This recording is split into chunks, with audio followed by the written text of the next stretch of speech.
Dans cette vidéo du niveau 3 du cours de styliste gratuit, je vais vous aider en vous donnant des éléments pour que vous trouviez plus facilement vos éléments de couleur et peut-être de matière qui vont avec ce thème imposé qui est le folk américain.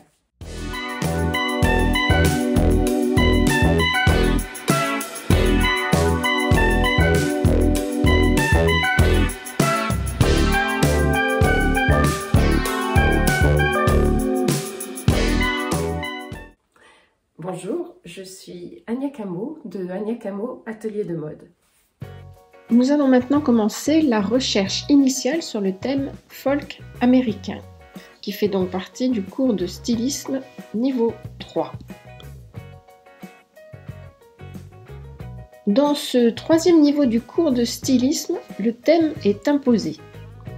Cela peut paraître difficile de trouver l'inspiration sur un thème imposé, mais c'est pour cela que cet exercice vous apprendra à vous adapter, car cela arrive souvent dans la vie professionnelle d'un styliste.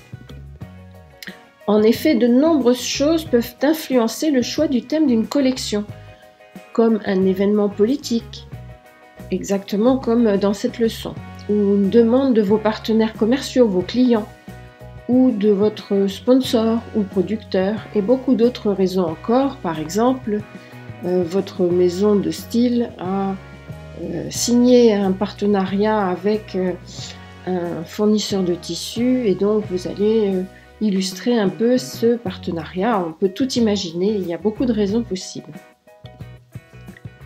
Vous allez donc illustrer votre ressenti personnel au travers de votre création. Que ce ressenti soit positif ou négatif, car vous pouvez illustrer aussi bien votre adhésion ou votre admiration à un élément du thème que votre opposition, sans oublier que vous devez tout de même plaire à votre sponsor et à vos clients. Donc cette leçon vous fera comprendre qu'un styliste n'est en fait jamais complètement libre de ses choix. Alors, allons-y, commençons. Commençons par une réflexion. Qu'est-ce que le folk? Le savez-vous? Il est important de bien se renseigner pour ne pas faire un hors-sujet ou carrément un contre-sujet, ça serait dramatique. Si vous ne savez pas exactement ce que cela veut dire, consultez toutes les sources d'informations que vous pouvez avoir. Alors en ligne, vous avez une source illimitée d'informations. Faites bien le tri entre ce qui vous semble tout à fait cohérent et documenté et puis les choses un peu plus fantaisistes que vous allez trouver. Parce que vous allez devoir vous-même trier tout ce que vous voyez. Et n'oubliez pas que vous devez faire un choix important parce qu'ensuite vous allez devoir trier pour trouver ce qui va rentrer dans votre mood board et que ce mood board ait quand même une certaine cohérence. Donc il faut toujours avoir beaucoup d'éléments au départ pour pouvoir en éliminer et garder ce qui est le plus intéressant. Je vous rappelle que folk en anglais veut dire populaire. Maintenant, concentrez-vous sur le folk américain, puisque c'est le thème qui est imposé. Quelles images vous viennent quand vous y pensez? Peut-être des souvenirs d'enfance quand vous regardiez les westerns à la télévision. Quel imaginaire cela ouvre chez vous? Et n'oubliez pas non plus que le folk est un courant musical, en tout cas aux États-Unis, très important. Posez-vous la question, qui sont les personnes qui font partie de ce monde du folk américain? Quelle couche de la population? Est-ce que ce sont des personnes qui sont nées là? Est-ce que ce sont des personnes qui ont émigré là? Est-ce que ce sont des personnes qui voyagent beaucoup? Quelle ouverture ont-ils sur le monde et comment vivent-ils?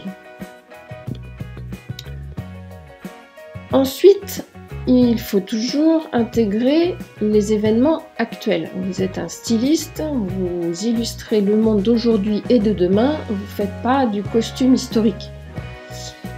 Donc, vous allez devoir prendre en compte l'évolution actuelle et ce que vous imaginez de l'évolution future de ce folk américain. Or, le folk américain n'est pas étanche et il est influencé bien sûr par tout ce qui se passe et aussi politiquement dans cet immense pays que sont les États-Unis. Comme je vous l'ai dit dans l'introduction, les élections américaines ont un retentissement planétaire. Et la dernière élection, d'autant plus que l'élu est Donald Trump pour la deuxième fois, et c'est un personnage très controversé, c'est le moins qu'on puisse dire. Votre recherche ne sera donc surtout pas pour déboucher sur une collection de déguisements de cowboys et de cowgirls.